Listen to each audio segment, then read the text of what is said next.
Hello વિદ્યાર્થી મિત્રો, good morning. આજે કક્ષા 8 સંસ્કૃતમાં આપણે એનો ઇકાઈ નંબર 6 જેનું નામ છે વિનોદ પદાની. વિનોદ પદાની એટલે કે વિનોદ ઉત્પન્ન થાય, હાસ્ય ઉત્પન્ન થાય એવા પદ જેનો આપણે અભ્યાસ કરવાનો છે.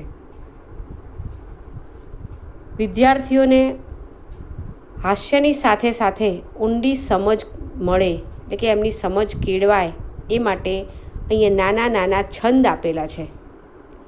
તો આપણે એને સમજવાના છે, એને રાગમાં ગાવાના પણ છે, પરંતુ એ પહેલાં આપણે એક નાનો વિડીયો દ્વારા એને સમજીએ, બરાબર? અને ત્યારબાદ આપણે એને સાથે સમૂહગાન પણ કરીશું અને એને સમજૂતી પણ મેળવીશું. તો ચલો પહેલાં એક નાનો વિડીયો જોઈ લઈએ.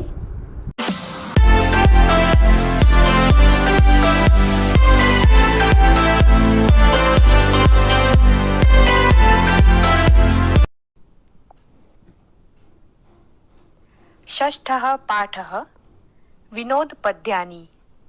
मनोरंजन करणारा श्लोको. सदा वक्री सदा क्रूरः कन्या राशि स्थितः सदा सदा पूजामपेक्षते जामाता दशमो ग्रह. टका धर्मः टका कर्म टका हि परमं तपः.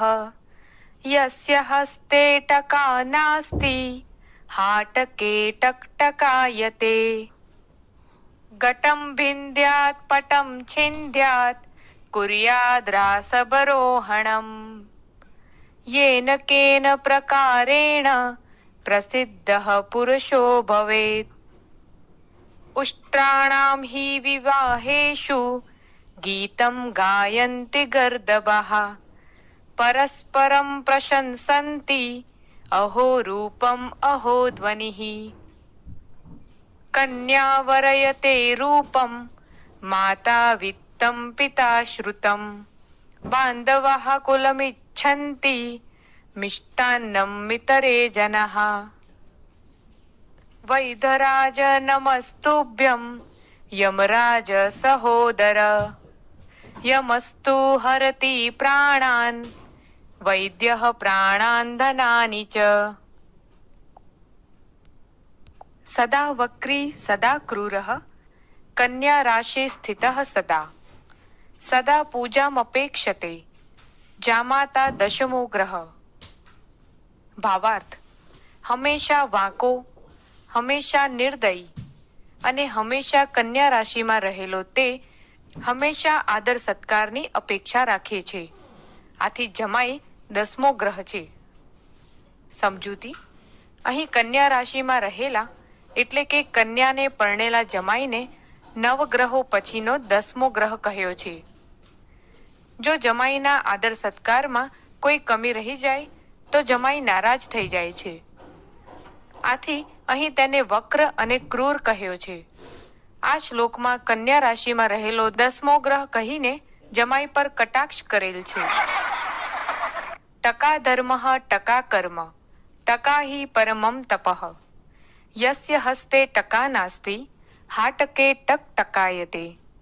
ભાવાર્થ: પૈસા ધર્મ છે, પૈસા કર્મ છે, પૈસા જ શ્રેષ્ઠ તપ છે. જેના હાથમાં પૈસા નથી તે બજારમાં ભટક્યા કરે છે. સમજૂતી: અહીં આ શ્લોકમાં કવિ જણાવે છે કે દુનિયામાં રૂપિયા જ સર્વસ્વ છે. જેની પાસે રૂપિયા નથી તેને કોઈ પૂછતો નથી. રૂપિયા લીધા વગર માણસ જ્યારે બજારમાં જાય છે ત્યારે કંઈ પણ ખરીદી શકતો નથી. તે બજારમાં ભટકીને પાછો આવે છે. તે કંઈ પ્રાપ્ત કરી શકતો નથી. તેથી જ કહેવાયું છે કે જેની પાસે નાણાં નથી તેનું સમાજમાં માન હોતું નથી. ઘટમ વિંધાત પટમ છિંદાત કુર્યાદ રાસબરોહણમ. યેન કેન પ્રકારેણ પ્રસિદ્ધ પુરુષો ભવેત. ભાવાર્થ: ઘડો ફોડી નાખવો, વસ્ત્ર ફાડી નાખવું, ગધેડા ઉપર સવારી કરવી, ગમે તે રીતે માણસ પ્રસિદ્ધિ મેળવવા ઈચ્છે છે. સમજૂતી. કેટલાક માણસોમાં પ્રસિદ્ધિ મેળવવાની લાલસા રહેલી હોય છે. લોકોનું ધ્યાન પોતાના તરફ ખેંચી પ્રસિદ્ધિ મેળવવા તે માણસો કંઈ પણ કરવા તૈયાર રહે છે. અહીં તેના કેટલાક ઉદાહરણો આપવામાં આવેલા છે, જેમાં ગળો ફોડી નાખવો, વસ્ત્ર ફાડી નાખવું, ગધેડા ઉપર સવારી કરવી જેવી અશોભનીય ક્રિયાઓ કરતાં પણ તે માણસોને સંકોચ થતો નથી, કારણ કે તેઓમાં પ્રસિદ્ધિ મેળવવાની લાલસા રહેલી હોય છે. ઉષ્ટ્રાણામ હિ વિવાહેષુ ગીતમ ગાયંતી ગર્દભાઃ પરસ્પરમ પ્રશંસન્તિ અહો રૂપમ અહો ધ્વનિઃ. ભાવાર્થ. ખરેખર ઊંટોના વિવાહ પ્રસંગોમાં ગધેડાઓ ગીત ગાય છે, એકબીજાના વખાણ કરે છે. વાહ, કેવું સુંદર રૂપ છે! વાહ, કેવો મધુર અવાજ છે! સમજૂતી.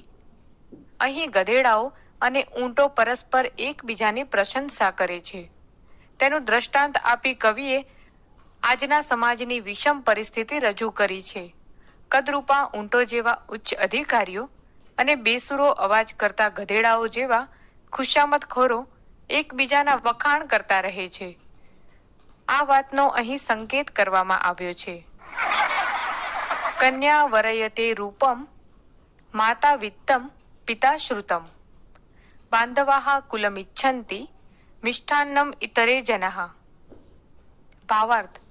કન્યા રૂપને, માતા ધનને અને પિતા ભણતરને પસંદ કરે છે.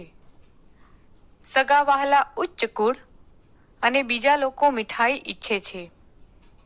સમજૂતી. કન્યા જ્યારે વિવાહ યોગ્ય થાય છે ત્યારે તે કન્યા અને ઘરના સભ્યો તેના ભાવિ જીવનસાથીમાં શું શું જોવા ઈચ્છે છે તે વાત અહીં જણાવવામાં આવી છે. કન્યા રૂપવાન વર ઈચ્છે છે. કન્યાની માતા તેનો જમાઈ ધનવાન હોય તેમ ઈચ્છે છે. કન્યાના પિતા પોતાની દીકરી માટે સુશિક્ષિત વર ઈચ્છે છે. ઘરના સભ્યો તથા સગા વહાલા તેની દીકરીના ઊંચા કુળમાં લગ્ન થાય તેમ ઈચ્છે છે, જ્યારે અન્ય લોકો કે જેઓ ફક્ત લગ્નમાં હાજરી આપવા આવવાના છે તેવા લોકો ફક્ત સારી મીઠાઈઓ ઈચ્છે છે. વૈદરાજ નમસ્તુભ્યમ યમરાજ સહોદર યમસ્તુ હરતિ પ્રાણાન વૈદ્યઃ પ્રાણાન ધનાની ચ. ભાવાર્થ. હે યમરાજાના ભાઈ મહાન ડોક્ટર, તમને નમસ્કાર. યમ તો ફક્ત પ્રાણો હરી લે છે, જ્યારે ડોક્ટર પ્રાણો અને ધન સંપત્તિ બંને હરી લે છે. સમજૂતી. અહીં ડોક્ટરને યમરાજના સગા ભાઈ કહેવામાં આવેલ છે.